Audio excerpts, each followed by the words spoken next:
جو مایوس کن حالات ہیں جن سے ہم دو چار ہیں، ان میں ہمارا حال یہ ہے کہ سمجھنے دے مجھے اے نا امیدی کیا قیامت ہے کہ دامان خیال یار چھوٹا جائے ہے مجھ سے، امید کا دامن ہاتھ سے چھوٹ جاتا، کیسے حالات سیدھے ہو جائیں گے، کیسے خلافت آ جائے گی۔ جیسے قرآن مجید میں تذکرہ ہے جب پہلی مرتبہ یروشلم کو برباد کیا ہے نبوکدنضر نے، حضرت عزیر جب آئے ہیں وہاں دیکھا شہر کو کوئی متنفس نہیں، کوئی دو اینٹیں سلامت نہیں، ان کی زبان سے الفاظ نکل گئے انا یحیی ھذہ اللہ بعد موتھا، یہ بستی جو ایسے ویران ہو گئی اللہ اسے کیسے دوبارہ زندہ کرے گا۔ سورہ بقرہ میں واقعہ مذکور ہے، میں صرف حوالہ دے رہا ہوں۔ آج وہی حال ہمیں نظر آ رہا ہے، دنیا میں خلافت کیسے آ جائے گی؟ یہاں تو ڈنکا بج رہا ہے امریکہ کا، یہاں تو طاقت وہ ہے، اسرائیل کا خنجر جو ہے عالم عرب میں بھپا ہوا ہے، اور غیر عرب مسلم ورلڈ میں بھارت کا خنجر، اور دونوں خنجر کا نشان ہے۔ کبھی نقشہ دیکھا ہو، اسرائیل تو واقعتاً خنجر کے مانند تھا، جب تک یہ ویسٹ بینک شامل نہیں ہوا تھا اس کی شکل بالکل خنجر کی، اوپر دستہ اور نیچے وہ پھل، عالم عرب کے سینے میں پیوست۔ یہی بھارت کا حال ہے، آپ نقشہ دیکھیے، کشمیر خنجر کے دستے کے مانند ہے اور نیچے وہ تکون جا رہی ہے، اور اسی نے جدا کیا ہے عالم اسلام کا ایک حصہ جو مغربی پاکستان کے ساتھ ہو گیا، اور وہ جو بنگال مشرقی پاکستان سے ہوتے ہوئے انڈونیشیا ملائیشیا علیحدہ ہو گئے۔ اس پورے کو ذہن میں رکھیے تو یہاں بھی وہ خنجر اسی طرح پیوست ہے۔ حالات اتنے مایوس کو، ہماری کوئی حیثیت نہیں، ہمارے حکمرانوں کے دنیا میں مذاق اڑتے ہیں، ہمارے وسائل ان کے زیر تسلط ہیں، ان کے قبضے میں ہیں، ہماری پالیسیاں وہ بناتے ہیں، ہمارے لیے بجٹ انسٹرکشن وہاں سے آتی ہیں، ٹیکسیشن پالیسیز ان کے احکام کے مطابق بنتی ہیں، پھر کہاں سے ہو جائے گا انا یحیی ھذہ اللہ بعد موتھا، کیسے زندہ کرے گا؟ میں اس کے لیے آپ کو یہ حدیث سے سنانا چاہتا ہوں تاکہ وہ یقین پیدا ہو۔ ایمان بالغیب جو پہلی شرط ہے قرآن مجید کی ہدایت سے استفادے کی، الف لام میم ذالک الکتاب لا ریب فیہ ھدی للمتقین الذین یؤمنون بالغیب۔ نبی نے خبر دی صلی اللہ علیہ وسلم، اور آپ نے اپنی تاریخ، اپنی امت کی کل تاریخ کے 5 ادوار گنا دیے۔ حضرت نعمان ابن بشیر کی حدیث مسند احمد ابن حنبل میں، تکون النبوۃ فیکم ما شاء اللہ ان تکون، مسلمانوں تمہارے مابین نبوت قائم رہے گی، موجود رہے گی، یعنی میں بنفس نفیس تمہارے مابین رہوں گا جب تک اللہ چاہے گا۔ ثم یرفع اللہ اذا شاء یرفعها، پھر جب اللہ چاہے گا نبوت کو اٹھا لے گا، یعنی میرا انتقال ہو جائے گا۔ دوسرے دور کی خبر دی، ثم تکون خلافۃ علی منہاج النبوۃ، پھر ایک دور آئے گا خلافت کا این نبوت کے نقش قدم پر، کوئی فرق نہیں ہوگا، وہی نظام جو میں نے قائم کیا ہے جوں کا تو قائم رہے گا، میرے نقش قدم پر وہ خلافت ہوگی۔ فرمایا وہ بھی رہے گا جب تک اللہ چاہے گا، پھر وہ بھی ختم ہو جائے گا۔ پھر فرمایا تیسرا دور آئے گا، ثم تکون ملکا عاضا، ظالم ملوکیت، بادشاہی، محل بنیں گے، ٹھاٹ جمیں گے، ظلم کا سکہ رواں ہوگا، ناجائز قتل ہوں گے۔ حجاج ابن یوسف کے ہاتھوں سینکڑوں تابعی محمد ابن قاسم بلا کر شہید کر دیے گئے، ورنہ اسی وقت پورا یہ جزیرہ نما ہند جو ہے، انڈین پیننسولا، اس وقت پورا کا پورا مسلمان ہو جاتا۔ لیکن ملوکیت کو کبھی یہ برداشت نہیں ہوتا کہ کوئی شخص پبلک کے اندر مقبول ہونا شروع ہو جائے، پاپولر ہونا شروع ہو جائے، ان کے اقتدار کے لیے خطرہ ہو سکتا تھا۔ اسی دور ملوکیت میں واقعہ کربلا ہوا، حسین ابن علی رضی اللہ تعالی عنہما شہید ہوئے۔ اسی ظالمانہ حکومت کے دور میں واقعہ ہرہ ہوا، مدینے کی بے حرمتی ہوئی 3 دن تک۔ اسی کے دور میں حضرت عبداللہ ابن زبیر رضی اللہ تعالی عنہما شہید ہوئے۔ میں اب کیا کیا گنواؤں؟ حضور نے جب فرمایا ثم تکون ملکا عاضا، کاٹ کھانے والی ملوکیت، یہ اسی کی شرح ہے۔ فرمایا یہ دور بھی رہے گا جب تک اللہ چاہے گا، پھر جب اللہ چاہے گا اسے بھی اٹھا لے گا۔ پھر چوتھا دور آئے گا، ثم تکون ملکا جبریا، پھر بادشاہی ہوگی غلامی کے ساتھ۔ میں نہیں کہہ سکتا اس وقت صحابہ نے اس کا مطلب کیا سمجھا ہوگا، اب چونکہ یہ دور ہمارے سامنے سے گزر چکا ہے، بلکہ ایک اعتبار سے ہم اسی دور میں سانس لے رہے ہیں، لہذا بات سمجھ میں آ رہی ہے کہ وہ ملوکیت چاہے ظالم تھی، بادشاہ مسلمان تو تھے، کلمہ گو تو تھے، ان میں بہت اچھے بھی ہوئے ہیں، تاریخ انسانی میں مسلمانوں کے جیسے عمدہ مثالیں ہیں عمدہ بادشاہوں کی، شاید تاریخ کے اندر کوئی اور مثالیں پیش نہ کی جا سکے، لیکن یہ کہ اس کے بعد جو دور آیا، کہیں ہم تاج برطانیہ کے غلام بن گئے، ملکہ برطانیہ، شاہ برطانیہ، ہز میجسٹیز گورنمنٹ، ہر میجسٹیز گورنمنٹ، کہیں فرانس کے، کہیں اٹلی کے، کہیں ہالینڈ کے، کہیں اور کسی کے، فرانس کے، اس طرح سے پورا عالم اسلام جو ہے کولونیل دور کے اندر غلامی کے دور میں چلا گیا۔ یہ چوتھا دور تھا، لیکن یہاں تھوڑا سا توقف کر لیجئے، یہ چوتھا دور ایک درجے میں ختم ہو گیا ہے، کہتے ہیں دنیا والے کولونیل دور ختم ہو گیا، حقیقت میں ختم نہیں ہوا، براہ راست حکمرانی ختم ہوئی ہے، انڈائریکٹ رول جاری ہے، ریموٹ کنٹرول کے ذریعے سے وہی حکومت کر رہے ہیں، بٹن وہی سے دبتے ہیں، ہم جا کر جھولیاں انہی کے سامنے پسارتے ہیں، انہی سے کبھی سرمایہ کاری کی بھیک مانگتے ہیں، کبھی قرضوں کی بھیک مانگتے ہیں، ان کے چشم ابرو کے اشاروں کے منتظر رہتے ہیں، ہماری جنگ اور صلح ان کے تابع ہے، ہمارے تمام وسائل ان کے تسلط میں ہے، وہ دور ابھی ختم نہیں ہوا، فرق صرف یہ ہے پہلے براہ راست حاکم تھے، آج بالواسطہ حاکم ہیں، لیکن حضور نے فرمایا صلی اللہ علیہ وسلم یہ دور بھی ختم ہو کر رہے گا۔ یوں سمجھیے جیسے کراچی میں لانڈی کورنگی میں کئی نمبر آتے ہیں بسوں میں، Karachi Landhi number 1، Landhi number 2، Landhi number 3، پھر کہیں 3.5 بھی ہوتا ہے۔ آج ہم بیچ میں کھڑے ہیں اس چوتھے دور کے کہ حضور کے قول کے مطابق ملکن جبرین، یا دور ابھی جاری ہے، نصف ختم ہو گیا ہے، نصف ابھی باقی، لیکن ایک بات تو بڑی تلخ ہے، ابھی بقیہ نصف میں بڑی قیامتیں گزرنے والی ہیں، اسی بقیہ نصف میں وہ مارکا پیش آنے والا ہے، اسی میں وہ ملاحم ہوں گے، اسی میں وہ الملحمۃ العظمیٰ ہوگی، اسی میں دجال اکبر کا ظہور ہوگا، اس میں ہمارے اوپر تکالیف اور مصائب ابھی اور اس کے سائے گہرے ہوں گے، اور کچھ روز سزاؤں سے لہو برسے گا، اور غمناک یہ تاریک اندھیرے ہوں گے، لیکن اس کے بعد فرمان نبوت پوری شان کے ساتھ ظاہر ہوگا، ثم تکون خلافۃ علی منہاج النبوہ، پھر دور آئے گا خلافت علی منہاج النبوہ کا، دوبارہ وہی دور، بین ہی وہ نظام جو محمد رسول اللہ نے قائم فرمایا صلی اللہ علیہ وسلم، دنیا میں دوبارہ قائم ہو کر رہے گا۔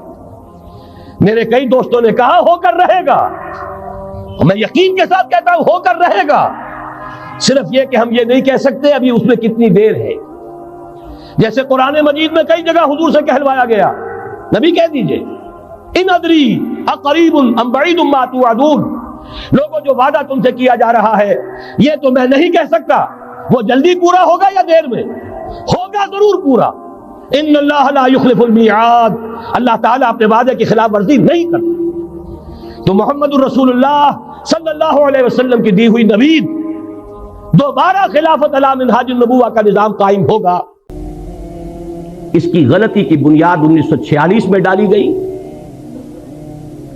جب 1940 کے ریزولوشن میں ترمیم کر کے اسٹیٹس کی بجائے اسٹیٹ، ایک ملک مشرقی اور مغربی پاکستان بنانے کا فیصلہ۔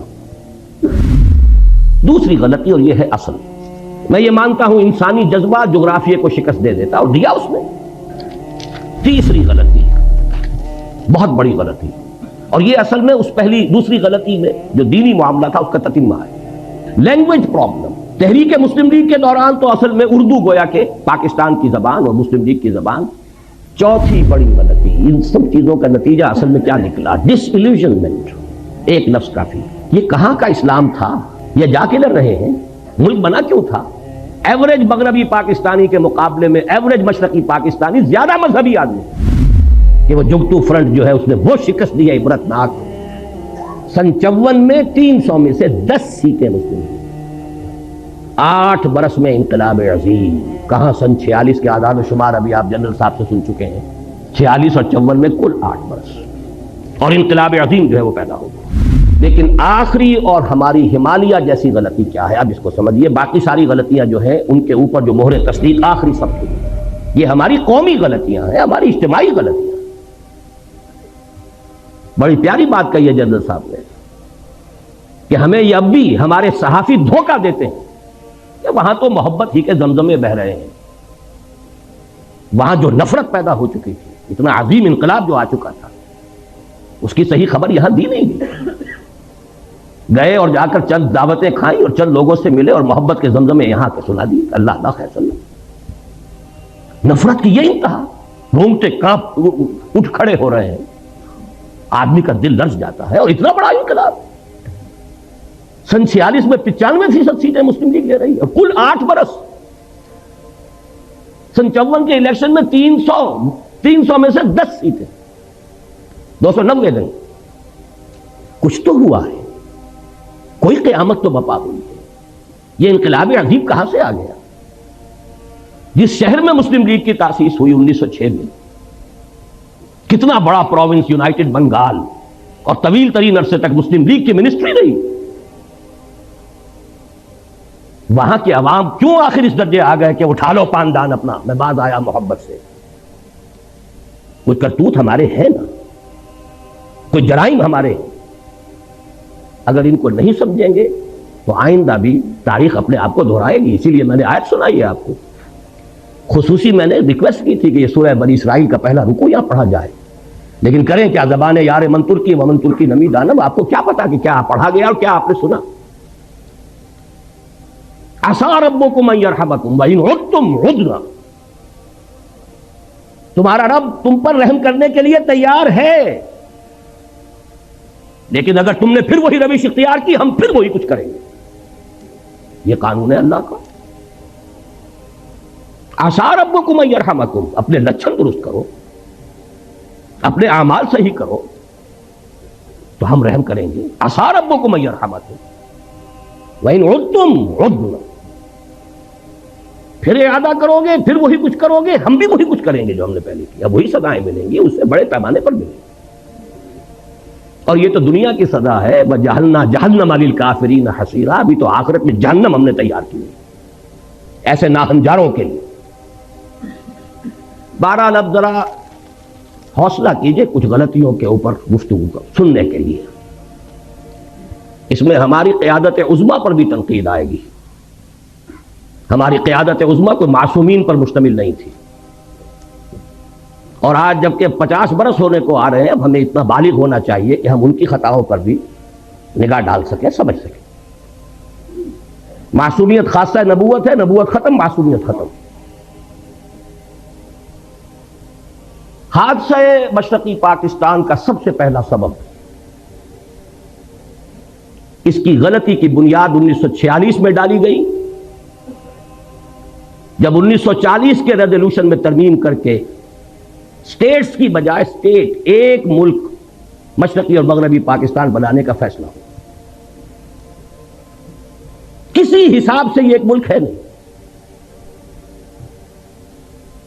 1000 میل کا فاصلہ دو ملکوں کے درمیان میں سمندر ہوتا کوئی حرج نہیں. انڈونیشیا کے جزیرے ہیں, سمندر ہے بیچ میں. ہاسٹائل ٹیریٹری, اور ہاسٹائل سی ہاسٹائل, پیدائشی دشمن, وہ درمیان میں. لیکن ہے کیا اصل مسئلہ, کیا اتنی بڑی خطا کیسے ہوگی؟ اصل بات سمجھیے, مسلم لیگ کبھی بھی کوئی منظم جماعت نہیں تھی, یہ صرف ایک تحریک تھی. اور تحریک میں جذبات کا غلبہ ہوتا ہے, ہوش پر جوش غالب ہوتا ہے. عوامی تحریک کے لیے 2 چیزیں چاہیے. کوئی عوامی احساس, وہ احساس تھا مسلمانان ہند میں کہ ہندو ہمارے ساتھ انصاف نہیں کرے گا, ایکسپلائٹ کرے گا, دبائے گا, انتقام لے گا 800 برس یا 1000 برس کی غلامی کا. کوئی زبردست لیڈر جو اس احساس کو سامنے لائے, اجاگر کرے, تحریک چل جاتی. قائد اعظم یقیناً بہت بڑے لیڈر تھے, اس میں کوئی شک نہیں. سن 37 کے بعد سے چارج لیا ہے، اسے تحریک بنا دیا۔ اس سے پہلے وہ سروں کی اور نوابوں کی اور جاگیرداروں کی صرف ایک بیٹھک کہہ لیجئے، اس سے زیادہ اس کی حقیقت نہیں تھی۔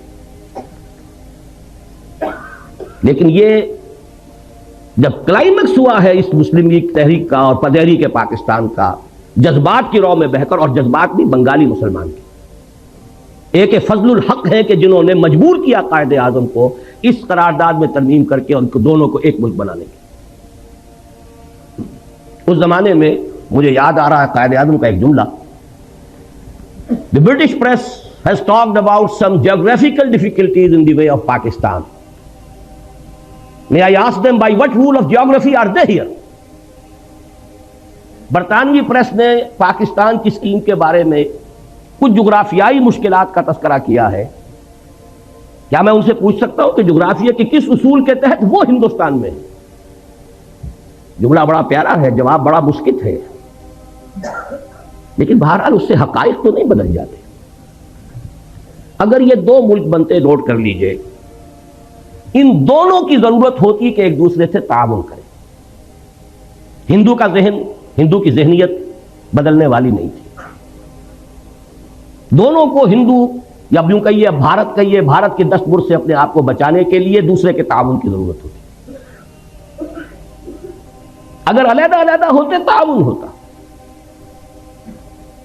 یکجا ہو گئے تو شکایتیں سامنے آئیں، اور فرض کیجئے تعاون آگے بڑھتا، کانفیڈریشن بن سکتی تھی، اور کانفیڈریشن ایسی شے ہے کہ جس کو جس وقت چاہیں آپ ختم بھی کر سکتے ہیں۔ آپ کو یاد ہوگا شاید مرحوم یونائٹڈ عرب ریپبلک مصر اور شام کا کانفیڈریشن ہوا تھا نا، کتنی آسانی سے ہوا، کتنی آسانی سے کھل گیا وہ۔ بہرحال میرے نزدیک پہلی غلطی جو ہوئی ہے ہم سے وہ یہ ہے کہ ہم نے جغرافیے کی اس درجے نفی کی، جغرافیائی حقائق کو بالکل نظر انداز کیا۔ دوسری غلطی، اور یہ ہے اصل، میں یہ مانتا ہوں انسانی جذبہ جغرافیے کو شکست دے دیتا، اور دیا اس نے۔ آخر جب یہ دونوں خطے ایک ملک بنے تو شکست دی کہ نہیں دی؟ انسان اشرف المخلوقات ہے، اس میں بڑی قوتیں اللہ نے رکھی ہیں، اس کے لیے پوری کائنات مسخر کی ہے، اس کے سامنے سارے فرشتوں کو جھکا دیا گیا تھا۔ انسانی جذبہ بہت بڑی ہے، لیکن وہ جذبہ تھا اسلام کے حوالے سے، نعرہ تھا اسلام، پاکستان کا مطلب کیا؟ لا الہ الا اللہ۔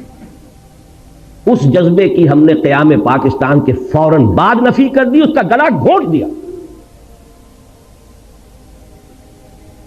اے باد صبا ہی ہما آوردہ تست، ہونا یہ چاہیے تھا کہ فوری اعلان ہوتا کہ یہاں پر یہ اسلامی ریاست ہوگی، یہاں نظام خلافت ہوگا، اور اس سے بھی آگے بڑھ کر یہ تو پین اسلامزم کی طرف پہلا قدم ہے۔ آپ کو یاد ہوگا گاندھی نے بڑے ممیاتے ہوئے ایک دفعہ قائد اعظم سے بات کی تھی، آپ کے پاکستان کا مطلب پین اسلام تو نہیں؟ کانپتا تھا ہندو پین اسلام کے تصور سے کہ یہ تو پہلا قدم ہے، عالم اسلام کہاں سے کہاں جائے گا یہ؟ ہم نے دونوں کی نفی کر دی۔ چاہے مسلم لیگ کی قیادت، دیکھیے نیتوں کا حال اللہ جانتا ہے، ہم نہیں جانتے۔ ہو سکتا ہے کہ مسلم لیگ کی قیادت اپنے ذہن میں، اپنے دل میں خالص اسلامی نظریات رکھتی ہو، اور یہ صرف مصلحت وقت کا تقاضا سمجھا ہو کہ اس وقت پوری دنیا میں پوری دنیا کو دشمن نہ بنا دیا جائے۔ بہرحال ہم نے چاہے مصلحتاً کیا ہے، چاہے یہ کہ ہمارا نظریہ ہی یہ تھا، واللہ عالم، کیا یہ ہے کہ ہم نے دنیا کے سامنے پاکستان کو انٹروڈیوس کرایا ہے ایک سیکولر جدید مغربی ریاست کی حیثیت۔ چنانچہ اس کا پہلا وزیر قانون ایک ہندو اور پہلا وزیر خارجہ ایک قادیانی۔ اصل بات یہ ہے، 100 غلطیوں کی غلطی ہے۔ آخر لوگ پاگل تو نہیں ہے، کودن تو نہیں ہے، احمق تو نہیں ہے، ہر چیز کا ایک نتیجہ نکلتا ہے۔ اگر وہ پاکستان کا مطلب کیا لا الہ الا اللہ، اس نے پورے ہندوستان کے مسلمانوں کو گیلوینائز کر دیا تھا، آگ بھر دی تھی، تو بہرحال ان چیزوں سے اوس بھی پڑی ہے، جذبات ٹھنڈے پڑے، جوش و خروش ختم۔ Esteem out. پاکستان کی ہم نے اس پوری تحریک کی نفی کی. میں پھر کہہ رہا ہوں نیت کا معاملہ اللہ جانتا ہے، مصلحت کے تحت بھی ہو سکتا ہے، لیکن اس مصلحت کا نتیجہ بہت ہمارے حق میں خطرناک اور خوفناک نکلا. وہ جملہ قائد اعظم کا very soon Muslims will cease to be Muslims and Hindus will cease to be Hindus. Not in the religious sense, because religion is the private affair of the individuals, but in the political sense. پوری تحریک پاکستان کی نفی ہے. اگر یہ secularism نہیں ہے تو سیکولرزم اور کس بلا کا نام؟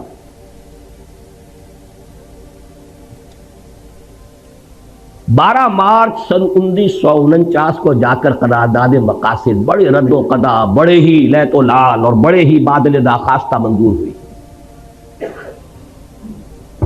لیکن اس سے پہلے بہت سی اوس پڑ چکی تھی، جذبات ٹھنڈے پڑ چکے تھے. جس طور سے پاس ہوئی ہے وہ بھی لوگوں کو معلوم ہے کہ یہ ان کہنی کہی گئی ہے.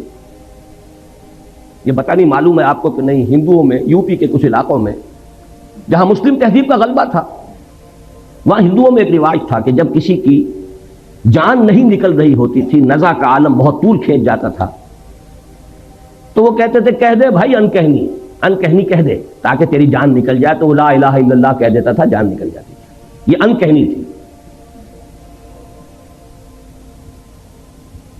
لیکن اس کا جو دوسرا بہت بڑا نتیجہ نکلا، پہلی بات تو یہ ہے نتیجے کے اعتبار سے یہ بہت بڑا نتیجہ ہے، لیکن دوسرا کانسٹیٹیوشنل جو ہمارا مسئلہ ہے اس کے اعتبار سے جو عظیم نتیجہ اس کا برآمد ہوا، ویسٹرن ڈیموکریٹک نارمز، پرنسپلز، اصول کیا ہیں؟ ان اصولوں پر پاکستان کے لیے کوئی دستور بنانا متحدہ پاکستان کے لیے ناممکن تھا.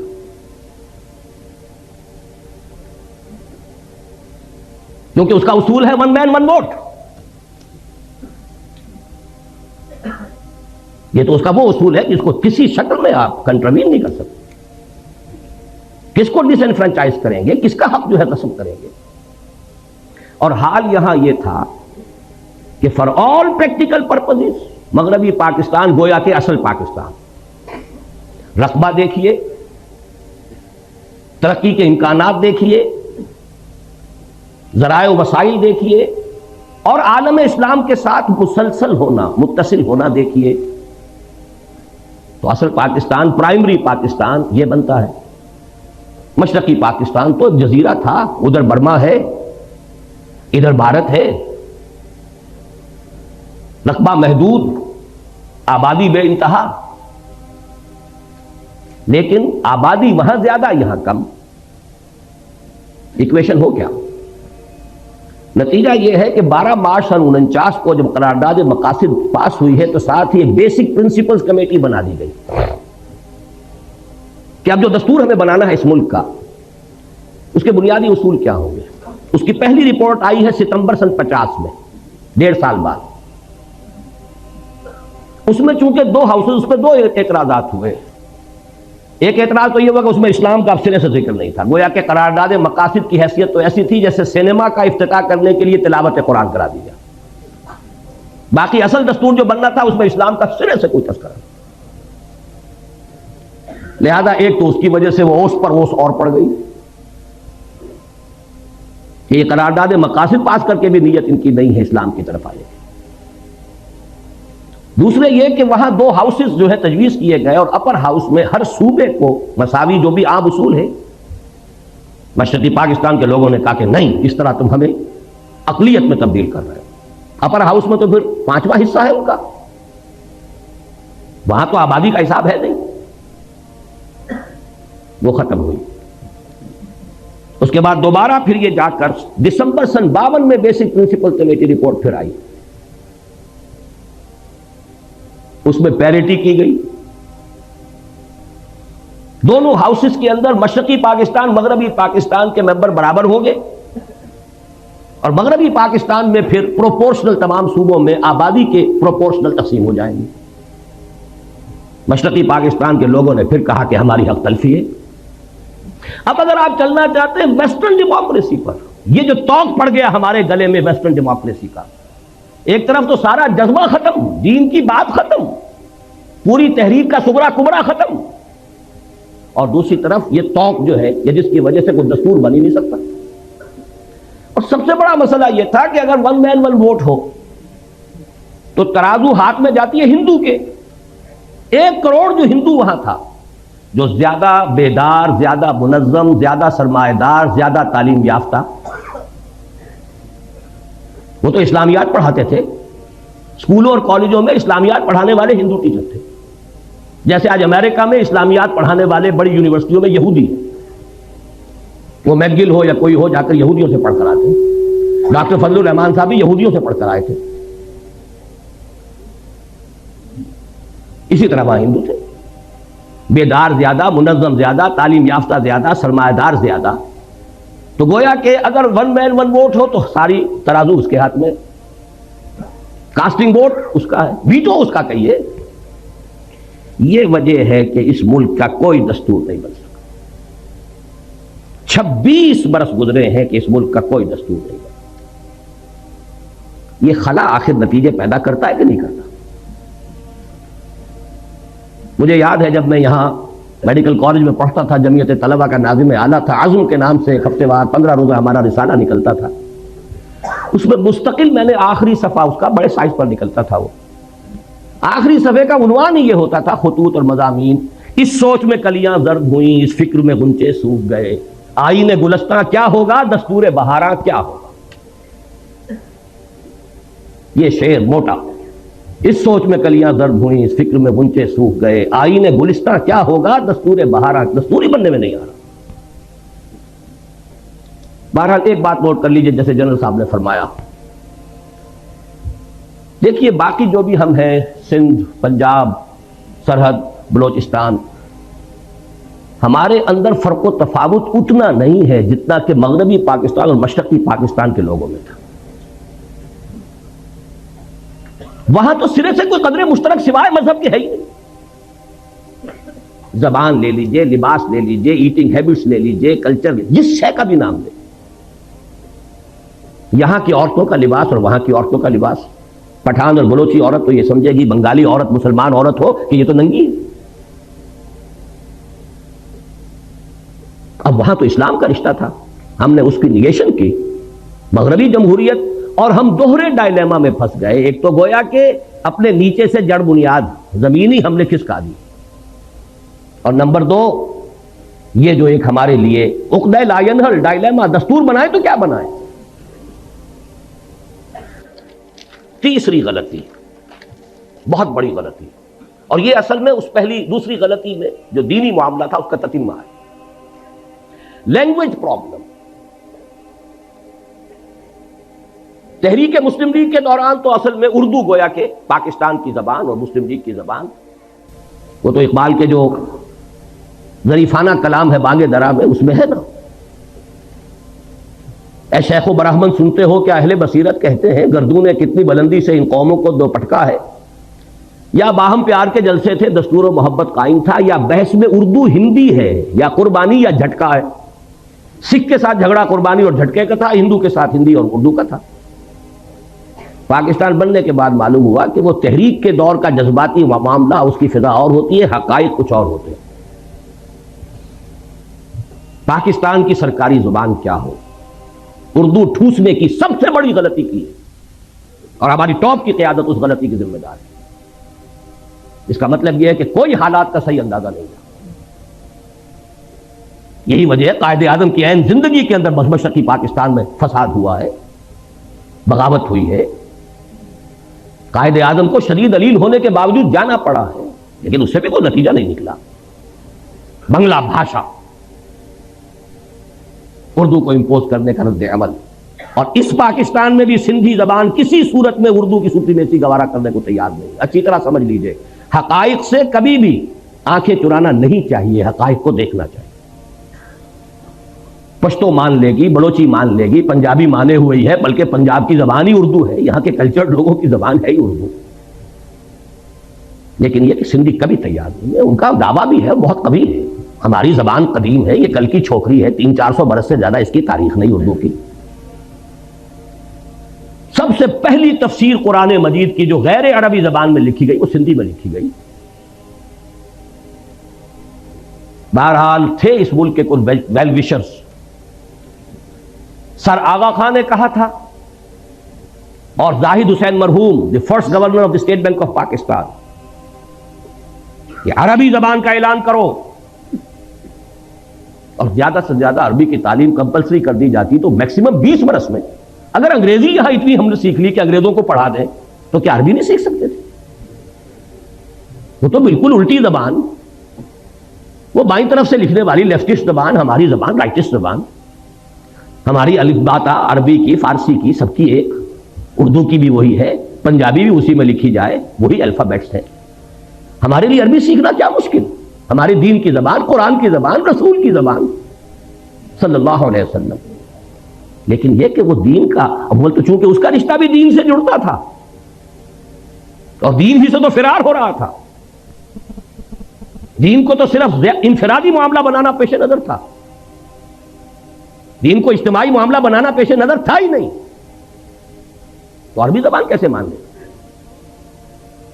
میں نے دیکھا ہے جب میں نے چند سال پہلے اندرون سندھ کا دورہ کیا، مجھے کتاب ایک دی گئی تھی جو اسی زمانے میں سندھی ایک اسکالر کی شائع کردہ تھی کہ عربی کو بناؤ، عربی کو ہم لینے کے لیے تیار ہیں. بہرحال عربی ہوتی تو پنجابی بھی پڑھتا، اردو والا بھی پڑھتا، سندھی بھی پڑھتا، سب کو نئی زبان سیکھنی پڑتی نا. یہ تو نہیں تھا کہ اردو اسپیکنگ جو ہے اسے تو گویا کہ بہت ہی ایک ترجیح حاصل ہو گئی، اس کی مادری زبان میں پڑھایا جا رہا ہے، وہ تو آگے جائے گا ہی، اس کے نمبر زیادہ آئیں گے ہی، اس کی ڈویژن بہتر ہوگی. اس لیے سندھی اڑ گیا، یہ ہینڈی کیپ رہ جائے گا میرا بچہ، اور سب سے پہلے بنگالی کھڑا ہو گیا. آپ کے شاید معلوم نہ ہو، ڈھاکہ یونیورسٹی میں مولانا سید سلیمان ندوی رحمۃ اللہ علیہ کے ساتھ انتہائی توہین آمیز سلوک کیا گیا. انہوں نے صرف ایک بات کہہ دی تھی، وہاں علمی انداز میں، اسکالر تھے، ہسٹورین تھے، کہ 200 سال قبل، اب یہ جمع کر لیجئے مزید 50 سال جو بیت گئے تو 250 سال اب کے حساب سے ہوں گے. 200 سال قبل بنگلہ زبان بھی اسی الف باتا میں لکھی جاتی تھی، اسکرپٹ یہی تھا. یہ تو بعد میں جب اس کو اسکرپٹ بدل دیا گیا ہے تو یہ زبان علیحدہ ہو گئی، ہم پڑھ ہی نہیں سکتے اس کو. ورنہ بنگلہ بھاشا بھی الف باتا کے حوالے سے لکھی جائے تو اس کا بھی 75% ہمارے لیے قابل فہم ہے. وہ اجنبیت رہے نا، وہ دوری رہے نا، لیکن انہیں مجبور کیا گیا اپنے الفاظ واپس وہ تب نکلنے دیا گیا تحریری. چوتھی بڑی غلطی، ان سب چیزوں کا نتیجہ اصل میں کیا نکلا؟ ڈس ایلیوژنمنٹ. ایک لفظ کافی. یہ کہاں کا اسلام تھا؟ یہ جا کدھر رہے ہیں؟ ملک بنا کیوں تھا؟ میں بھی مانتا ہوں جو کہا جنرل صاحب نے، ایوریج مغربی پاکستانی کے مقابلے میں ایوریج مشرقی پاکستانی زیادہ مذہبی آدمی ہے. جو آپ کے ہاں تبلیغی جماعت کا یہاں اجتماع اگر ہوتا ہے میکسیمم 8 لاکھ، وہاں 25 لاکھ کا ہوتا. یہی تو وجہ تھی نا کہ مسلم لیگ وہاں بنی، یہی تو وجہ تھی کہ یونائٹڈ بنگال میں کتنے عرصے خواجہ ناظم الدین وزیر اعلیٰ رہے. یہاں تو آپ کے یہاں یونینسٹ جو تھی گورنمنٹ تھی آخری وقت تک، مسلم لیگ کی حکومت یہاں ایک دن کے لیے نہیں بنی. سرحد میں جو ہے آخری وقت تک کانگریس کی حکومت تھی. لے دے کے اگر کوئی تھا تو اس پاکستان میں صرف سندھ تھا کہ جہاں مسلم لیگ کی منسٹری تھی، اور وہ بھی کہہ رہا ہے اب اٹھا لو پاندان اپنا. یہی 2 صوبے تھے، مسلم لیگی صوبے تو یہی تھے، پاکستانی صوبے تو یہی تھے. پنجاب میں تو آخری وقت یونینسٹ گورنمنٹ تھی. یہ ڈس ایلیوژنمنٹ تھا کیا؟ یہ خواب تھا جو کچھ کے دیکھا، جو سنا افسانہ، جذبات پر اوس پڑ گئی. باقی چھوٹے چھوٹے فیکٹر اور بہت ہیں. ہمارے جو آفیسرز گئے، C S P officers, colonial role کا جو تذکرہ کیا ہے جنرل صاحب نے، ان کا جو ایٹیچیوڈ تھا، اللہ ماشاءاللہ مختلف قسم کے لوگ بھی تھے، لیکن معدود چند، اشاد کل معدوم، اکثر و بیشتر جو ہے نفرت کے ساتھ انہیں دیکھتے تھے. یہی معاملہ سندھ میں ہوا ہے، اس کا رد عمل ہوا ہے. بہرحال اس کے اوپر جلتی پر جس کو کہتے ہیں تیل، وہ مارشل لا. مارشل لا کا مطلب فوج کی حکومت. فوج صرف مغربی پاکستان کی ہے، مشرقی پاکستان کا اس میں کوئی. گویا کہ مغربی پاکستان اب حاکم ہو گیا مشرقی پاکستان، اور مغربی پاکستان تو وہ کہتے ہیں تو پنجابی فوج کہتے تھے. ہم نے پنجابیوں کا غلام بننے کے لیے یہ پاکستان نہیں بنایا تھا. دلیل قوی تھی، کوئی آج رد کر دے اسے. ان کے فیکٹس اینڈ فگرز تھے. آخر دشمن تو بیٹھا ہوا تھا, 1 کروڑ ہندو بیٹھا ہوا تھا, انہیں تو سیبوٹاج کرنا ہی کرنا تھا, لیکن ان کے ہاتھ میں ہتھیار تو ہم نے دیے ہیں نا. وہ ہندو وہاں تھا, اس کے باوجود پاکستان بنا, despite of them, in spite of them Pakistan بنا. لیکن جب آپ نے اپنی منزل ہی بدل لی, اپنا قبلہ کعبہ ہی تبدیل کر دیا, آپ نے اسلام کی بجائے مغرب کی سیکولر جمہوریت کو اپنا اصل اصول قرار دیا, تو ظاہر بات ہے نفی ہو گئی. اور اس پر جلتی پر تیل کا کام فوج کی حکومت. فوج کی حکومت بھی کیوں آئی سمجھ نہیں ہے. یہ بھی کوئی اللہ تعالیٰ کی طرف سے عذاب تو نہیں تھا, اس لیے کہ مسلم لیگ پارٹی تھی نہیں, وہ تو تحریک تھی. تحریک کا کام ہی یہ ہوتا کہ ایک دفعہ مقصد حاصل ہوا اس کے بعد ختم. تحریک کا تو اصول ہے یہ. کانگریس پارٹی تھی, آج تک اس کی حکومت چل رہی ہے. وہ تھوڑا سا عرصہ آ گیا جنتا دل اور یہ اور وہ, کانگریس ہے کم سے کم 40 برس تک تو اس کی حکومت چلتی رہی. پارٹی تھی, کادرز تھے, ڈسپلن تھا, کانسٹیٹیوشن تھا. مسلم لیگ تحریک تھی صرف, اور یہ اس میں کوئی بات نہیں ہے, اس لیے کہ حالات کا کچھ تقاضا ایسا تھا. صورتحال جو ہے وہ اتنی فرصت تھی نہیں کہ اس کی ایک تنظیم کا استحکام کا معاملہ کیا جا سکتا. لیکن دی فیکٹ ریمینز, حقیقت کو تو بہرحال ماننا پڑے گا کہ مسلم لیگ ایک پارٹی تھی نہیں. قائد اعظم کہتے تھے میری جیب میں کھوٹے سکے, سیدھی سیدھی بات. اب اس سے بڑی گواہی اور کس کی درکار ہے؟ لہذا پاکستان بنا, مسلم لیگ تحلیل, تھوڑا عرصہ سول بیوروکریسی نے عیش کیا, اس کے بعد آرمی نے سنبھال لیا سیدھا سیدھا. لیکن نتیجہ کیا ہوا؟ ڈس انفرانچائز. آپ کا جو جنرل صاحب فرما رہے تھے کہ اکثریت کیوں علیحدہ, اکثریت تو علیحدہ ہو ہی جائے. اکثریت کو تو آپ نے غیر مؤثر کر دیا, فوج کی حکومت ہو گئی. اور پھر جو ان کے فیکٹس اینڈ فگرز آتے تھے, ہماری کل آمدنی کا اتنا بڑا حصہ فوج پر خرچ ہوتا ہے, فوج ساری مغربی پاکستان کی ہے, کہ وہ جگتو فرنٹ جو ہے اس نے وہ شکست دی ہے عبرتناک. سن 54 میں 300 میں سے 10 سیٹیں مسلم لیگ. 8 برس میں انقلاب عظیم. کہاں سن 46 کے اعداد و شمار ابھی آپ جنرل صاحب سے سن چکے ہیں. 46 اور 54 میں کل 8 برس, اور انقلاب عظیم جو ہے وہ پیدا ہو گیا. 5ویں غلطی رہی صحیح, جس کو کہتے ہیں آخری کیل ٹھوک دی آپ نے, دارالخلافہ کراچی سے اسلام آباد. یہ کاسموپولیٹن سٹی تھا, ساحلی تھا, مشرقی پاکستان کے ساتھ اس کے روابط سمندری اور بحری بھی تھے, وہ سستے تھے. ہوائی سفر تو اس وقت تک جو ہے وہ تو بہت ہی کاسٹلی, بہت صرف سرمایہ داروں کی شے تھی. آپ نے وہاں سے کیپٹل منتقل کیا, اور بہت سے بڑے مخلص مشرقی پاکستانیوں نے کہہ دیا تھا دس از دی بگننگ, پاکستان کے خاتمے کا یہ نقطۂ آغاز ہے. بہرحال نتیجہ یہ نکلا کہ میں بعد آیا محبت سے اٹھا لو پاندان اپنا. اور یہ جان لیجئے کہ جذبات کا معاملہ جو ہوتا ہے, جیسے رود کو ہی کہتے ہیں ضلع ڈیرہ غازی خان میں اور سندھ کے علاقے میں, پہاڑی علاقے میں سیلاب آتا ہے تو ایک دم نالا بڑی تیزی سے آتا ہے, لیکن تیزی سے ختم بھی ہو گیا, ادھر آیا ادھر گیا. تو جذبات کی بات یہی ہوتی ہے, اٹھی ہے یہ آندھی اتر جائے گی. اسی لیے وہ جذباتی بات تھی, اور جذباتی بات جو ہے جس تیزی کے ساتھ اٹھی تھی اسی تیزی سے بہہ گئی. لیکن آخری اور ہماری ہمالیہ جیسی غلطی کیا ہے, اب اس کو سمجھیے. باقی ساری غلطیاں جو ہیں ان کے اوپر جو مہر تصدیق آخری ثبت ہوئی ہے. یہ معلوم ہو چکا تھا سن 54 میں کہ مشرقی پاکستان کی فضا بدل چکی ہے. حقائق کو تسلیم نہ کرنا, اممیچورٹی, سیاسی قیادت کا خلا, مسئلے کی حقیقت کو سمجھ کر اس کا حل کرنا, اس کی بجائے طاقت کا استعمال, یہ ہے آخری غلطی جس نے سارے معاملے کو جو ہے اپنے آخری منطقی انداز تک پہنچا دیا. تفاصیل آپ سن چکے ہیں.